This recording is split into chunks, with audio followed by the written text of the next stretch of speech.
السلام علیکم جی، welcome to my channel audio books by Sawera. کیسے ہیں آپ سب لوگ؟ امید کرتی ہوں سب خیریت سے ہوں گے۔ عنکبوت از قلم نور راجپوت، ایپیسوڈ 102۔ کیفے کی دیواریں شفاف گلاس کی تھیں، جن پر باہر سے برستی بارش کی موٹی بوندیں کسی موسیقی کی طرح بہہ رہی تھیں۔ ان بوندوں کے پیچھے شہر دھندلا اور مدھم سا دکھائی دیتا تھا۔ اندر ہلکی ہلکی جاز موسیقی، کافی کی مہک اور برقی کمکموں کی ملائم چمک نے فضا کو پرسکون بنا رکھا تھا۔ ایک کونے کی میز پر 3 لوگ بیٹھے تھے، ولی، فلک اور فجر۔ فجر ایک سٹائل میگزین کے ورق گردانی میں مصروف تھی۔ اس کے انداز میں بظاہر ایک لاپرواہی تھی، جیسے وہ صرف وقت گزارنے آئی ہو، مگر اس کی آنکھوں میں وہی دھندلی الجھن تھی جو اس نے ہسپتال میں دیکھی تھی۔ خود کا عکس، وہ لمحہ ابھی تک اس کی سوچوں کی تہہ میں گونج رہا تھا۔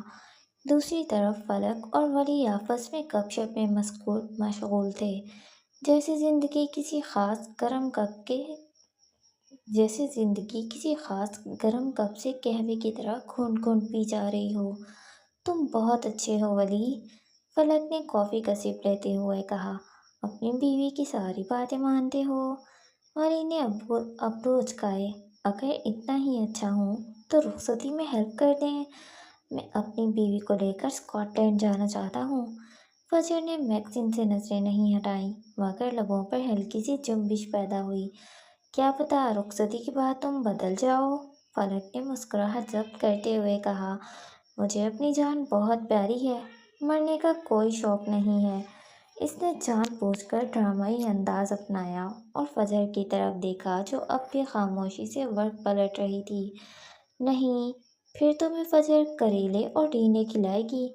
فجر نے آخر کار میگزین بند کیا، ایک نظر ان دونوں پر ڈالی، پھر نپے تبلے انداز میں اپنا کافی کا کپ اٹھا لیا۔ آنکھوں میں ہلکی سی چمک ابھری۔ ولی نے فوراً سوالیہ نگاہوں سے پوچھا، کیا واقعی؟ فجر نے ہلکے سے کندھے اچکائے۔ بائی دا وے، میں اسپورٹس مین ہوں، سب کھا لیتا ہوں۔ فجر نے گہری سانس لی۔ وہ کیسے بھول سکتی تھی کہ وہ رگبی کا بیسٹ پلیئر تھا؟ تو تم وہ ہو جو زہر بھی مزے سے پی جاتے ہیں؟ فلک نے فوراً لقمہ دیا۔ زہر تو نہیں، اس نے فجر کو دیکھتے ہوئے کہا، لیکن اگر میری بیگم بنائے تو زہر بھی کہوا لگے گا۔ فجر کی نگاہ اس پر ٹھہر گئی۔ ولی کی آنکھوں میں وہی شرارت ابھری تھی۔ کچھ پل کے لیے وقت کا بوجھ، ہسپتال کی دھند اور منار کا عکس دھندلا گیا۔ فلک نے ہنستے ہنستے اپنا ہاتھ ہلایا۔ اوکے، اگلا پلان بتاؤ، اسکاٹ لینڈ کب لے جا رہے ہو اسے؟ جب آپ رخصتی کروا دیں گی، اس نے جواب میں کہا، اور جب یہ تیار ہو جائے، کریلے اور ٹینڈے ساتھ لے جانے کے لیے۔ ضروری تو نہیں میں کریلے اور ٹینڈے کھلاؤں گی، میں بھوکا بھی رکھ سکتی ہوں، وہ بے ساختہ بولی۔ یعنی تم تیار ہو رخصتی کے لیے؟ فلک نے حیرت سے اسے دیکھا۔ اب ایسی بھی بات نہیں ہے، اس نے خود کو ملامت کیا، جبکہ ولی ابھی بھی انہی نظروں سے اسے دیکھ رہا تھا۔ ڈونٹ وری، مجھے تھوڑا بہت بنانا آتا ہے، میں بھوکا نہیں رہوں گا۔ اف، یہ چلاک فارنر، وہ اسے نہیں جیت سکتی تھی۔ فجر نے آنکھیں بند کر کے خوشبو جذب کی، جیسے وہ ان دونوں کی موجودگی میں اپنی الجھنوں کو تحلیل کرنے کی کوشش کر رہی ہو۔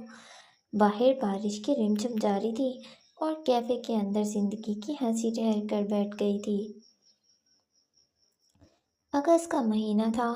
سائبیریا اپنی مختصر مگر بھرپور گرمیوں کے آخری دنوں میں تھا۔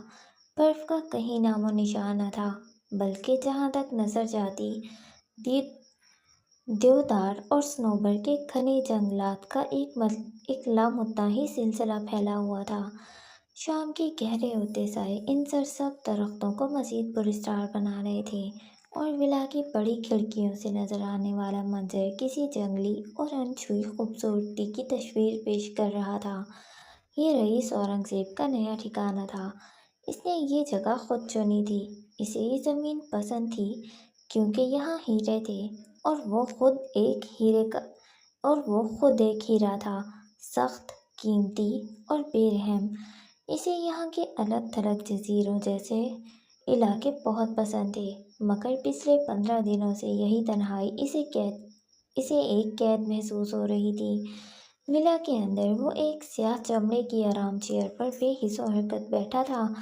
اس کی نظریں سامنے میز پر رکھے موبائل فون کی جلتی بجھتی اسکرین پر تھیں، جس پر اسکینر کا نام لکھا چمک رہا تھا۔ عروضہ، جو ہمیشہ ہر چیز پر قابو رکھنے کی عادی تھی، اب شدید خوف کا شکار تھی۔ وہ کمرے میں تیز تیز قدموں سے چل رہی تھی۔ اس کے پورے چہرے پر بیزاری اور غصے کے ملے جلے تاثرات تھے۔ ہم یہاں مزید نہیں بیٹھ سکتے۔ میرا تمام کام رکا ہوا ہے اور میں اس جنگلی ویرانے میں بیٹھ کر آپ کے موڈ کا انتظار نہیں کر سکتی۔ اس نے آخر کار کہہ ہی دیا۔ رئیس نے کوئی جواب نہیں دیا۔ اس کی آنکھیں جلتی بجھتی اسکرین میں کچھ تلاش کر رہی تھیں۔ وہ اپنی ہی سوچوں کے زندان میں قید تھا۔ میں دنوں سے آپ کو سمجھا رہی ہوں کہ ہمیں واپس چلنا چاہیے، لیکن آپ ایک نہیں سن رہے۔ آخر کب تک یہاں رہیں گے؟ اس سے پہلے کہ رئیس جواب دیتا، اس کا فون پھر بج اٹھا۔ وہی نام چمک رہا تھا۔ اس کے تاثرات میں کوئی تبدیلی نہ آئی، لیکن اس کی انگلیوں کی گرفت کرسی کے بازو پر سخت ہو گئی۔ اس نے فون کی طرف دیکھے بغیر عروضہ کو اشارہ کیا۔ عروضہ نے جھنجھلا کر فون اٹھایا۔ ہیلو! اس کی آواز میں ناقابل برداشت سختی تھی۔ دوسری طرف فجر کی آواز سپاٹ تھی، مگر اس کے پیچھے ایک آتش فشاں دہک رہا تھا۔ مجھے رئیس سے بات کرنی ہے۔ باس مصروف ہیں۔ یہ مصروفیت پچھلے 20 دنوں سے چل رہی ہے، ختم ہونے کا نام ہی نہیں لے رہی۔ برائے مہربانی میری بات کروائیں۔ کہا نا وہ مصروف ہیں، تمہیں سمجھ نہیں آتی؟ عروضہ کا لہجہ اب توہین آمیز ہو رہا تھا۔ اس کا بس چلتا تو وہ اسے جان سے مار دیتی۔ اپنے ڈرامے بند کرو اور میری بات کرواؤ۔ وہ ابھی سیدھی ہوئی تو عروضہ کا بھورا چہرہ سرخ پڑ گیا۔ تم مجھ سے ایسے بات نہیں کر سکتی۔ مجھے تم سے بات کرنے میں دلچسپی ہے بھی نہیں۔ فون اسپیکر پر ڈال دو، میں خود کر لوں گی۔ عروضہ کے چہرے پر ایک جنگ چھڑ گئی، پیشہ ورانہ وقار اور ذاتی انا کی۔ لیکن رئیس کے سامنے فجر کی بات کو رد نہیں کیا جا سکتا تھا۔ اس نے دانت پیستے ہوئے فون اسپیکر پر رکھا اور اپنے میز پر رکھ دیا۔ کمرے کی خاموشی کو فجر کی گونجتی ہوئی آواز نے توڑ دی، ایسی آواز جو سائبیریا کے گھنے جنگلات کی خاموشی کو چیر دے۔ ڈارک لارڈ صاحب، بہت ہو گئی آپ کی یہ گمشدگی۔ مجھے نہیں پتا آپ کے دماغ کا کون سا پرزہ ڈھیلا ہوا ہے، لیکن جو بھی ہے اسے کس لیں۔ مجھے آپ کی ضرورت ہے۔ میری پوری ٹیم، میرا ایونٹ، سب کچھ آپ کے انتظار میں رکا ہوا ہے۔ اگر آپ میں آنے کی ہمت نہیں ہے تو صاف صاف بتا دیں تاکہ میں کوئی اور انتظام کروں۔ اس طرح بزدلوں کی طرح چھپنے کا کیا مطلب ہے؟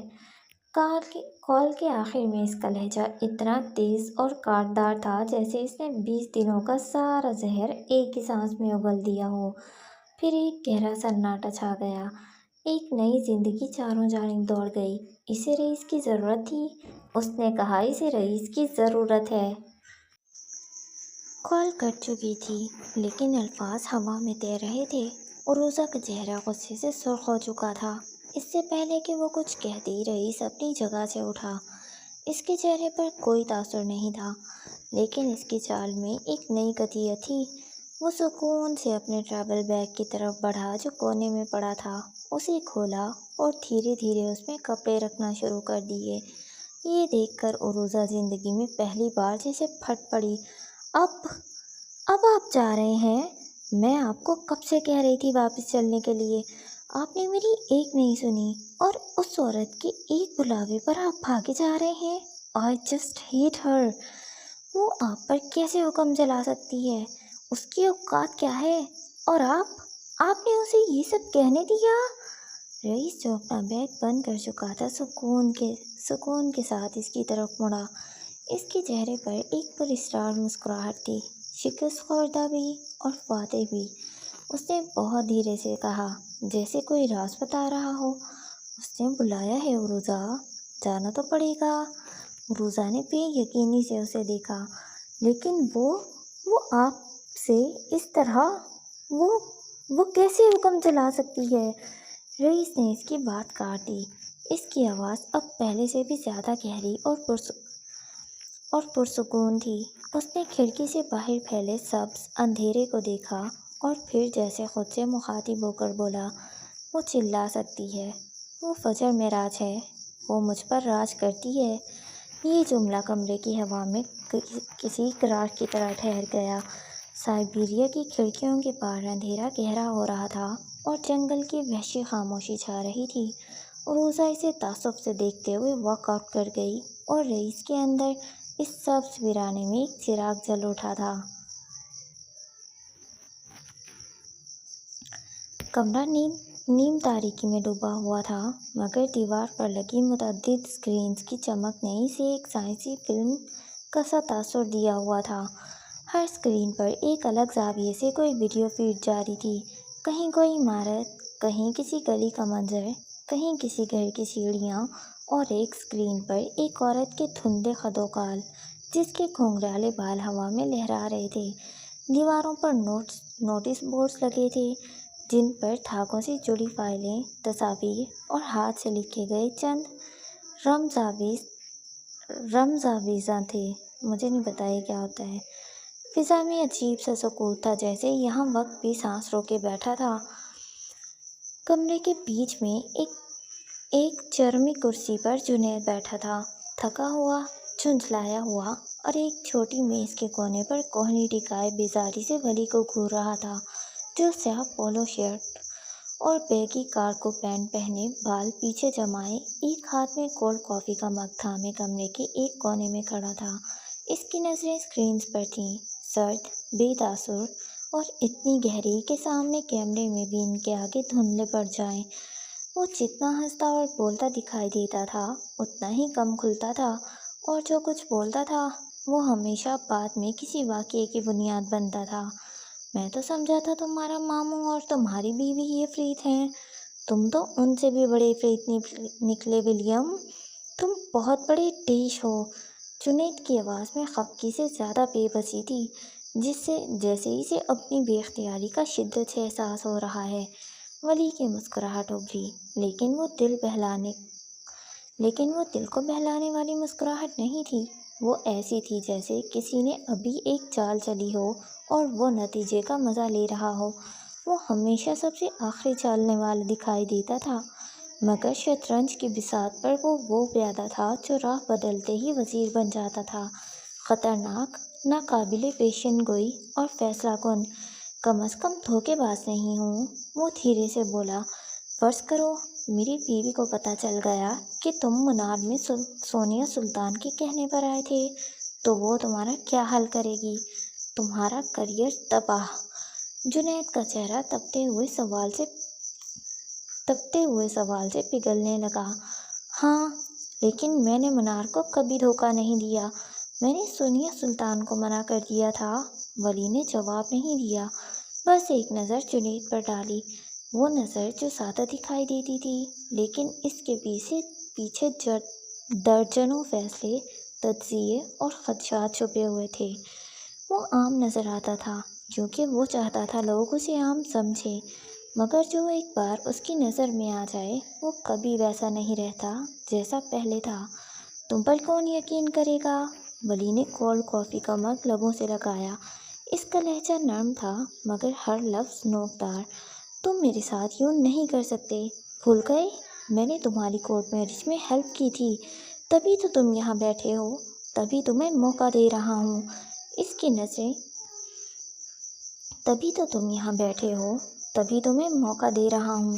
اس کی نظریں اب بھی اسکرین پر جمی تھیں، جبکہ لبوں پر مسکراہٹ ابھر کر غائب ہوئی تھی۔ وہ بظاہر ایک سادہ سا کردار لگتا تھا، مگر اس کے اندر ایک پورا جنگی لشکر چھپا تھا، جہاں ہر شخص اپنی جگہ پر بٹھایا جا چکا تھا اور کوئی بھی اس نقشے سے باہر نہیں نکل سکتا تھا۔ اور کیا کہا تم نے؟ ہیلپ کی تھی؟ یہ تو مجھے اب پتہ چلا ہے کہ تمہارے انکل نے مجھے کتنی بری طرح لوٹا تھا۔ اسکرین پر ایک لمحے اس لمحے ایک فریم تھا، ایک چہرہ، ایک یاد، ایک خفیہ راہ۔